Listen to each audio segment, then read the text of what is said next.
Please welcome to the stage your president of Idaho Technology Council, Jay Larsen.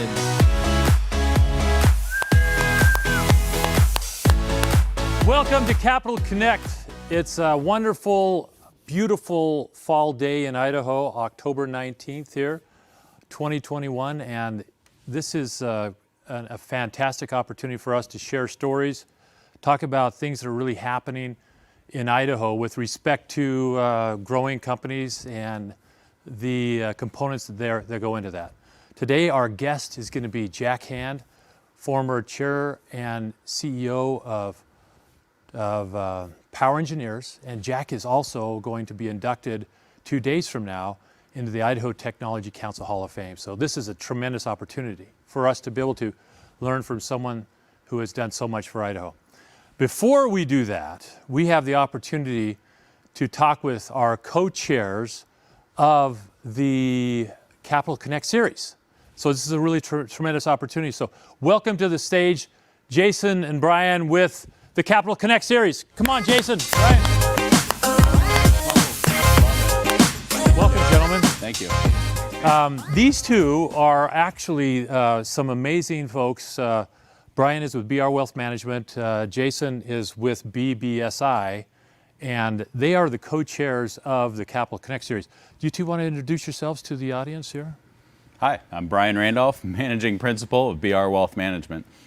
I'm Jason Williams. I represent BBSI here in the Treasure Valley. Excited to be here. Thanks for having us, Jay. Yeah, and it's tremendous because you know, the Capital Connect series. Can you both talk to us about what the Capital Connect series is? Yeah, sure.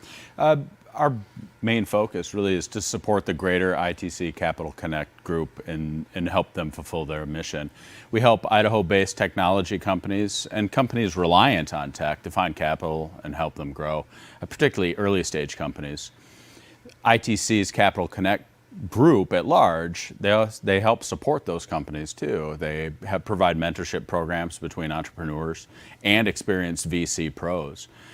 They help identify goals, like 50 to the A is an ITC goal of helping support 50 Idaho companies as they grow and hopefully receive their Series A funding. They track that.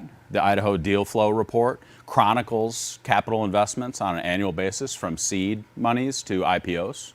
And we just want to support the greater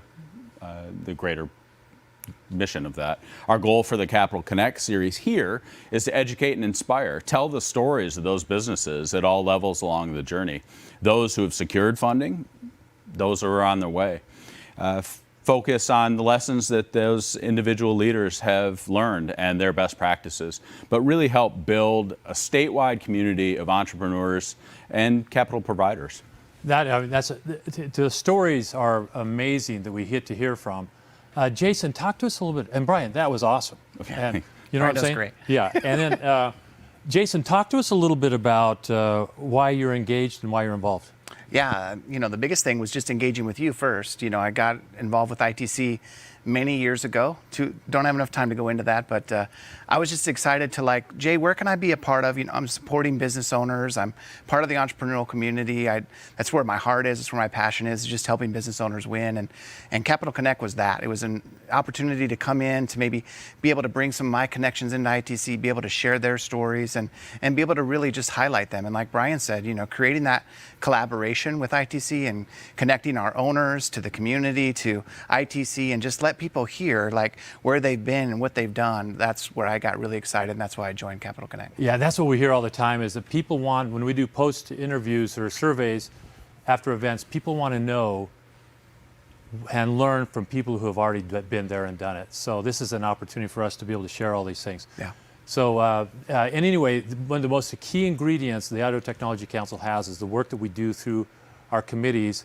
And Jason Williams and Brian Randolph are two of the people who are doing amazing things for the state of Idaho. So let's hear it for you both, gentlemen. Thanks. Yes. Thank you. Thanks for having us. Thank you. Yeah. Now we get to move on to the fireside chat side. We get to welcome to the stage Jack Hand. Come on, Jack. Thank you.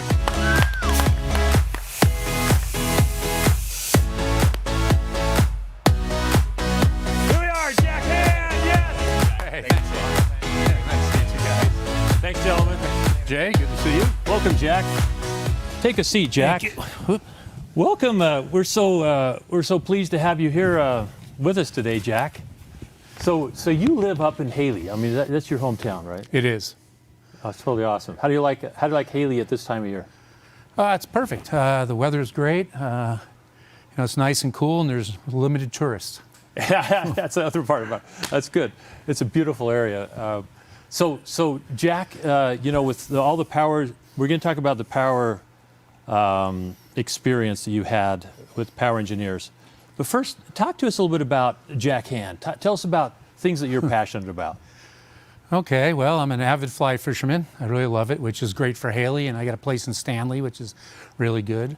Obviously, now that I'm retired, my family, grandkids, they're both in Haley, and that's really fun. And then I have never really been able to retire, so I'm quite focused on renewable energy or just trying to find solutions to how we can decarbonize. I chair the American Council of Engineering and Energy Group. I sit in the ISI Harvard Zofnass Program for Sustainability and a number of other things like that I think is a lot of fun, and trying to make a difference with a very difficult world right now. Yeah. And the difficult world is, I mean, you're talking about because of COVID, because of all of the complexities that take place with political situations. Yes. All of that kind of stuff, right? To be able to even get the carbon issue addressed, some of those things, right? Well, politics are in the way right now of common sense sometimes, both sides. Yeah. And of course, COVID issue makes collaboration extremely difficult. Yeah. Yeah, it's tough. And it's a worldwide issue, which is even harder again. You're so right. Yeah. So I like that passionate stuff. I mean, it was fun because in catching up with you over the last couple of months, I mean, you went to Costa Rica on a big fishing trip. How did that go? It went great.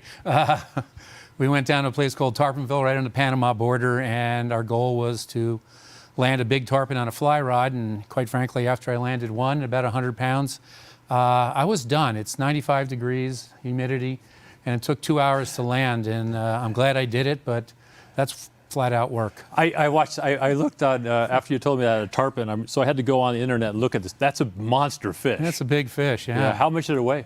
Actually, the biggest one I caught was 90 pounds. Okay. But a couple of the guys got them in 125 and 150. And wow. Whew, it was big fun, though. Yeah, it's good. And then so this passion about family and fishing and all the other type of things, but it was great to be able to see. Then you went up to, caught a few fish up in Alaska, right? I did, yeah. We go to a place called Yakutat, and again, it's fly fishing for silvers, silver salmon, and that's always an awesome experience. We fly into little rivers, and we just hike up them, and when the tide comes in, the fish come in, and we go after them. That's great. Yeah, it's great.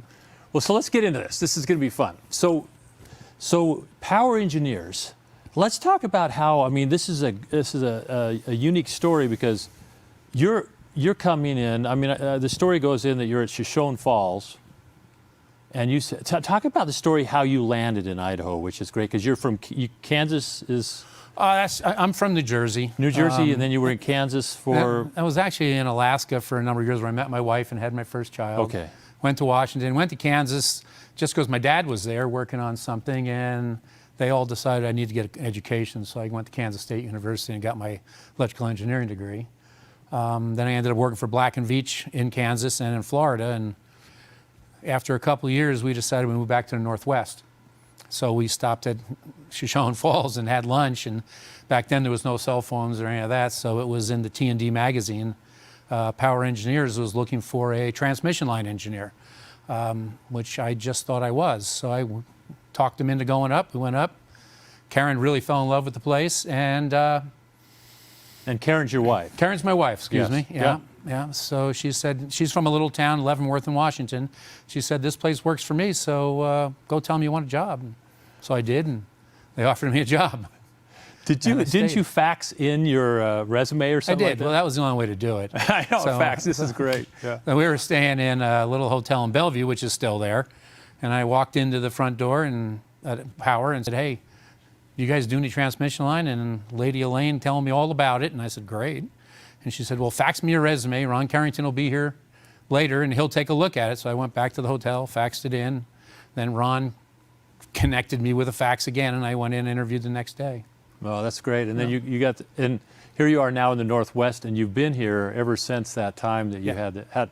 and you've had several iterations of growth where you rose quickly up to a very prominent position. But under your leadership as a CEO, the company, Power Engineers, grew from like 230 employees, making right around $25 million or something thereabouts, right? That's correct. To when you just retired a few years ago, it went to 2,400 employees and right around $460 million in revenue. So that's a magnificent growth. So It is. Yeah, we were fortunate. so this is so talk about that growth. So, you know, a lot of times when companies go through all of that, you have a lot of growing pains and a lot of other type of things that take place. Talk to us about some of the key learnings that you made along the way. Oh boy, there's so many, Jay. Yeah.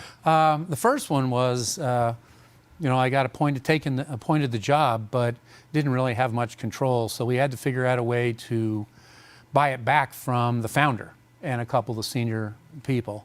And that was a challenge because, one, they wanted out, they wanted money, and we didn't have any. So first of all, we had to figure out how do we generate cash so that these people can go, you know, they earned it. And how do we give them that kind of money and that they're happy leaving? And, you know, it was incredibly difficult. We refinanced some stuff. Brian Cook at Wells Fargo, I don't know if he's still here in Boise, but he was really a guy that saved us. He helped us 3 or 4 times throughout the process so that we could get the ownership from 3 people that owned 80-some% down to really Pete out and the other 2 down to 5% each. And so that was the first key, and that really went from middle of 97 till 2000. And in 2000, we made the final buyout, so we were able to start structuring and organizing how we wanted to. Up until then, we had the founder who had pretty much complete control. But starting then, you know, we formed our own management team. We formed our own. We started doing things called strategic business processes and business planning, and that gave us the goal of how we're supposed to act. We then needed to start figuring out what our culture was, and it was really important that we generate a culture that we could sell. And then, of course, we had to have a mission statement. And then once we got all those, we had to go find the people to do it. So you had this culture. Talk about the culture of Power Engineers. Well, cultures change with people. So Pete was the original founder. He had a culture that was one way. When I came in, you know, the first thing I said was, Pete's deal was, you know, you can do anything you want if you're successful. It's a really bad idea. But it was for anybody in the company, and they all took advantage of it, and it didn't work out that great. But it worked out good enough that they stayed viable. So when we took over, we said, okay, you can do whatever you want, but you have to earn it. So we gave them the opportunity, but you had to really earn it. And that was really important. And then, you know, growth, we really didn't care that much about growth. As a matter of fact, I outlawed it in all meetings for 10 or 15 years because growth, in my opinion, is a result of doing what you do best and doing it the way you want to do it. So I felt that let's not talk about it and let's just figure out what we do. And then we sat down and of course we did the business planning, is what do we do? Who are we? What are our clients? How are we going to pull that all off? And from that, that's what we did. And we were a tiny company, and we're trying to participate in a bigger market. So we did a thing called, we went after guys like Black & Veatch and Sargent Lunday and Burns & McDonald, who were the big players in our business. And we'll just chase the crumbs. They won't chase a $50,000 job. They won't chase a 70, and those are like excellent jobs for us. So that's kind of how we got started. We got a lucky break, 1996. The United States deregulated the electrical infrastructure. So that first started with power plants being separated. You know, a lot of stranded investment. It was a crazy time, but it was good because the independent-owned utilities, they really didn't outsource much of their engineering. But now it was in their best interest to retire a bunch of older people, and they just started on the power delivery side, or T&D, started going out to engineers in a bigger way, and so we hit it just perfect. So on that's interesting because about 1984, they deregulated the communication industry, right? Telecommunication industry, somewhere right around there. Okay. Judge Green did, and then 1996 is when they did the power grid. And then you looked at, because you had to find different industry segments to go after, right? Yeah. So what were the top industry segments, and how did that shift? Well, it goes back to you should go after what you know and what you do. So that's what we did. Yeah. We had some guys from the MK guys on the geothermal side, so we focused on geothermal on the power plant side. Same MK guys we could also do, I would call it CHP, cogeneration. Okay. Combined heat and power. And then my background was power delivery T&D, and we had an enormous amount of talent already there. So we just decided we were just going to focus on that. We were going to break away a little bit from what got power to where it was, because we really didn't do REA, RUS work, the people that, like myself, that was hired. And we were going to look for a bigger group. And that's what we did. And obviously with that, we had to bring people into Haley, which didn't work out that great. You know, one of the questions you asked me a while ago was, how do you get talent? And well, you got to be in places people want to live. So in '96, we actually did move some people to Boise. We already had a few there, but that was our really first big effort. Yeah. And then we just, Boise turned out to be a very attractive place to recruit. And we were very successful getting people in. Cost of living was lower. Quality of life was high. University right in town. You know, and Haley didn't have that, and it also didn't really have great opportunity for spouses, whether they were, you know, guys or girls. So it was an obvious place to move. And then from there, we expanded by acquiring companies in different sections of the country to do the same thing, power delivery. And now Power has about 45 offices across the country, right? Or is that across the globe? I don't know the number, but I think it's bigger than that. Bigger than that now? Yeah, I don't. I bet it's 50. 50? Yeah. But so when you take a look at this, so one of the big things you took is this employment, the ownership of the company, where you really took it from a small amount of owners to a much broader employee-focused area. How did that work? I take it that there's a lot of challenges with that one, Jack. Yeah, that all goes back to what I mentioned in the very beginning, was we had to transition away from the founder. Well, the only way to do that was to get money, right? So we went and hired a company called Zweig White out of Boston and said, first, we got to figure out how to get Pete his money, and actually Randy, one of the other big owners. And then we got to figure out how to get all these employees the ability to buy in with not having a lot of cash up front. And so they came up, we called it a 1090 plan, which meant put 10% down and 90% financing. Pete allowed us, because he was the majority owner of Power, to use Power Engineers backlog. So, because we tried banks, and nobody could afford to do it. And if you took a $50,000 loan out with a bank for Power stock, it would screw it up with your credit for forever.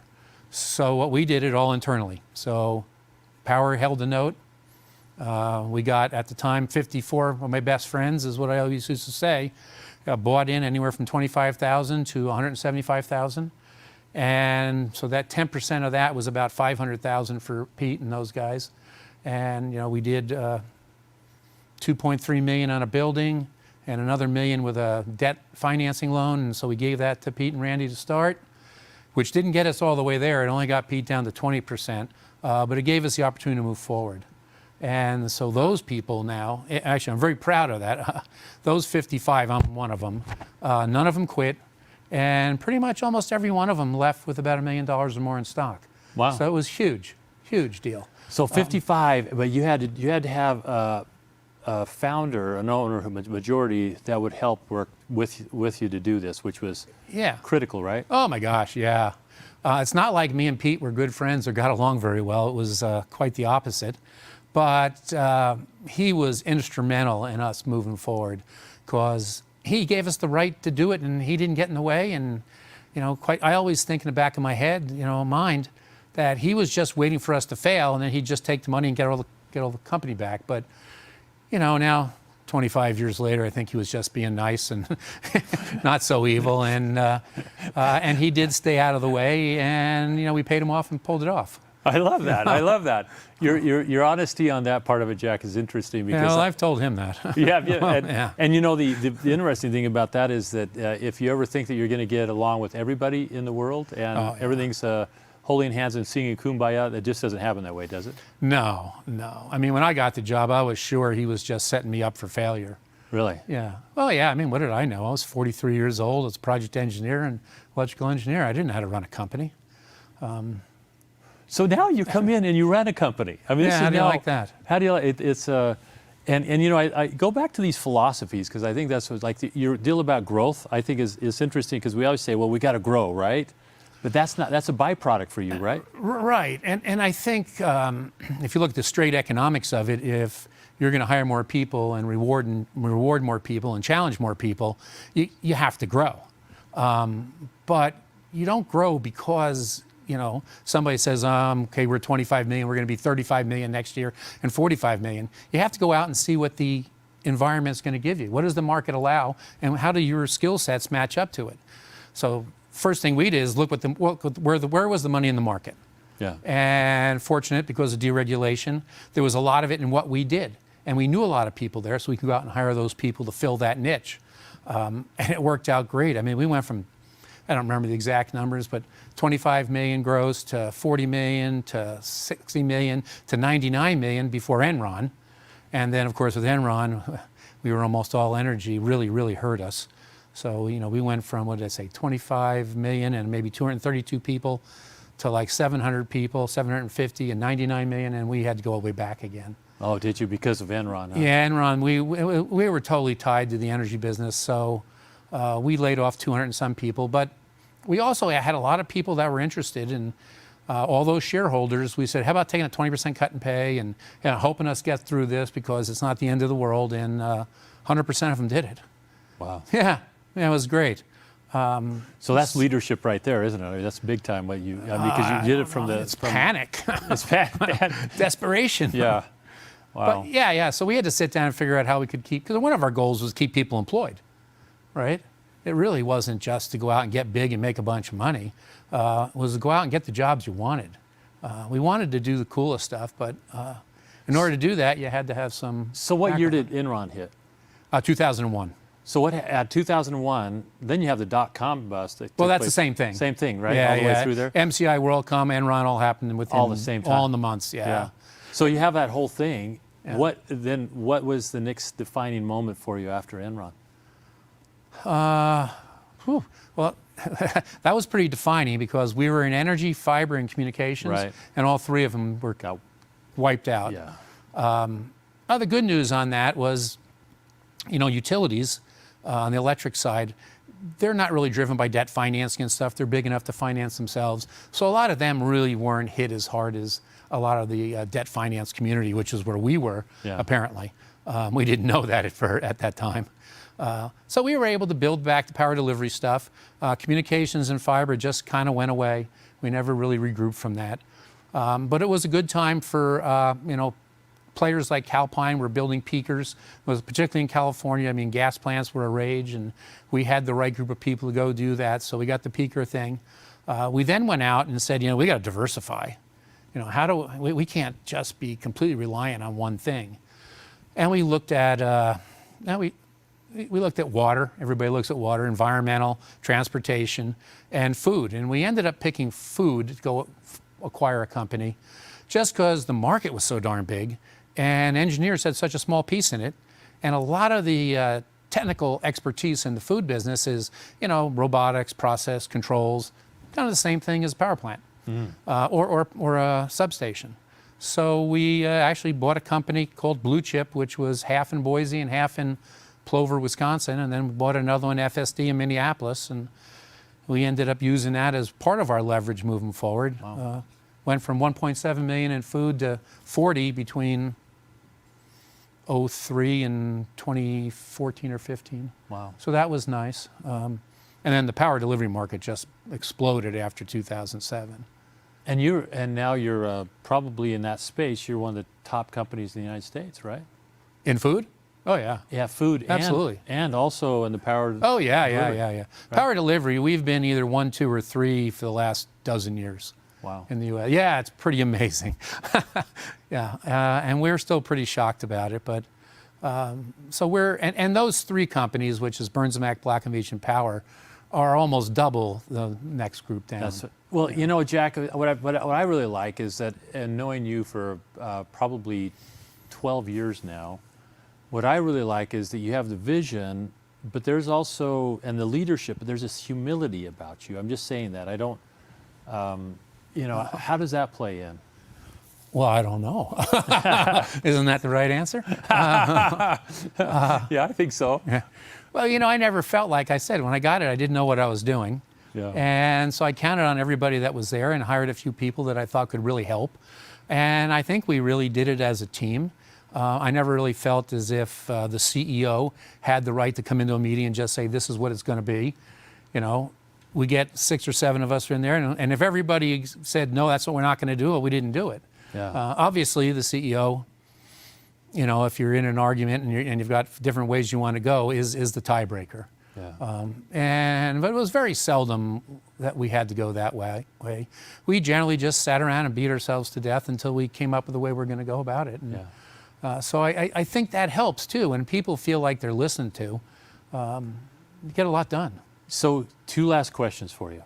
Last one is, what do you think? Talk about and I know this is a question that's kind of got a loaded part to it, but talk about the future of power engineers. Going today? Yeah, from here forward. Well, I mean, I haven't worked there in a couple of years, but the power delivery market, probably since 2007, 2008, has maxed out its spending.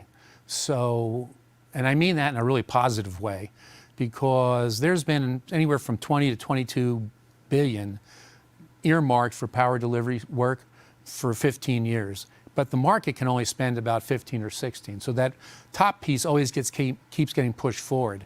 And we're still in that. They're still budgeting over 20 billion, and and maybe we can spend 18, 19 billion today as a country. So that's why some of the stuff you hear with all these hundreds of billions, well, it's not feasible because we can't even do what we're doing today. Unless something changes, which would be bringing in labor from outside the country, which that's a different issue altogether. So I think the power delivery, the old T&D, is going to, remain fabulous for at least the next 5 years, probably 10. Just rebuilding the infrastructure. You know, you got renewables today. Well, you've had them since 2005, really. And that adds another whole sector of dollars that they want to expand.